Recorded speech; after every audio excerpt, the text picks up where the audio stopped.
अफगानिस्तान और पाकिस्तान एक दूसरे के सामने तनकर खड़े हैं। इस महीने दोनों देशों के बीच अफगान सीमा पर हुए खूनी संघर्ष के बाद दोनों तरफ दर्जनों लोगों की मौत हो गई थी। इसके बाद 19 अक्टूबर को सीज फायर हुआ था। 2021 से तालिबान की सत्ता में आने के बाद यह सबसे खतरनाक झड़पों में से एक था।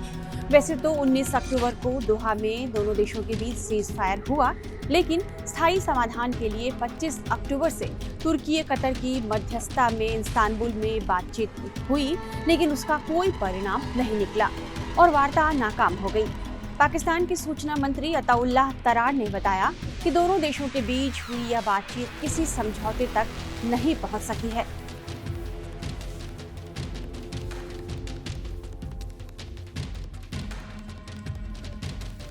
माना जा रहा है कि इसके बाद पाकिस्तान के लिए कूटनीतिक रास्ते बंद हो चुके हैं और पाकिस्तान के पास अब सिर्फ सैन्य विकल्प ही बचा है।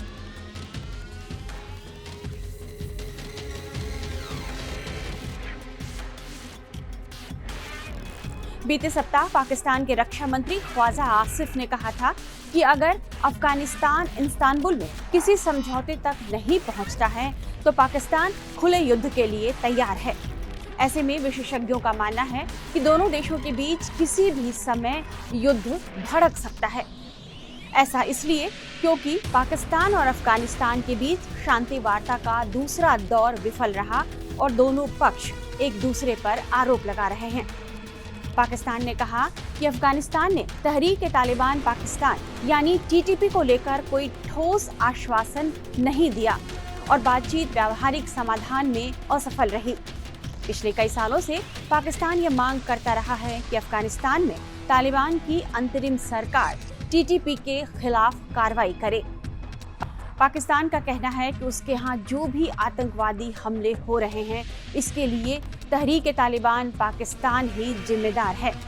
इस्लामाबाद का यह भी आरोप है कि 2021 में तालिबान के सत्ता में आने के बाद से इस समूह को अफगानिस्तान में पनाह दी जा रही है और वहीं की जमीन से पाकिस्तान के खिलाफ हमले हो रहे हैं। टीटीपी को पाकिस्तान अपना बड़ा दुश्मन मानता है।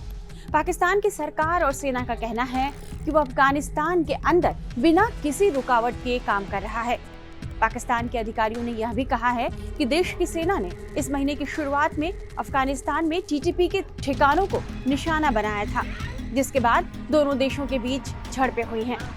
मीडिया रिपोर्ट्स के मुताबिक पाकिस्तान ने कहा है कि अफगानिस्तान के साथ स्थायी संघर्ष विराम के लिए बातचीत कोई व्यावहारिक समाधान लाने में विफल रही है और साथ ही यह चेतावनी भी दी है उसने कि वह अपने लोगों की सुरक्षा के लिए कदम उठाएगा।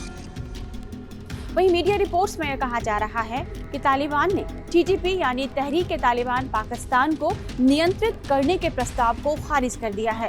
अफगानिस्तान का कहना है कि उसका टीटीपी पर कोई कंट्रोल नहीं है। साथ ही अफगानिस्तान ने पाकिस्तान को चेतावनी भी दी है कि यदि उसने सैन्य हमले किए तो अब करारा जवाब मिलेगा।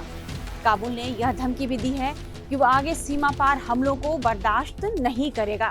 अफगानिस्तान के गृह मंत्रालय के प्रवक्ता अब्दुल मतीन कानी ने एक न्यूज चैनल से बातचीत में यह कहा है कि किसी भी हमले का निर्णायक जवाब दिया जाएगा, जो पाकिस्तान के लिए एक सबक होगा और दूसरों के लिए एक संदेश।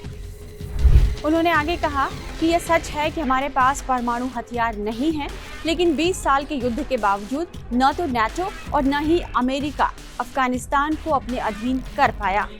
अफगान राष्ट्र कभी किसी के आगे नहीं झुका है।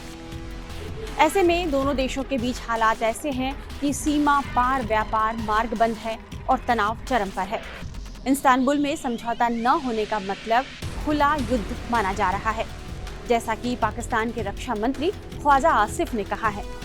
तुर्की में वार्ता फेल होने के बाद से पाकिस्तान तिलमिलाया हुआ है और पाकिस्तान के रक्षा मंत्री ने बुधवार को एक बार फिर भड़काऊ बयान दिया है।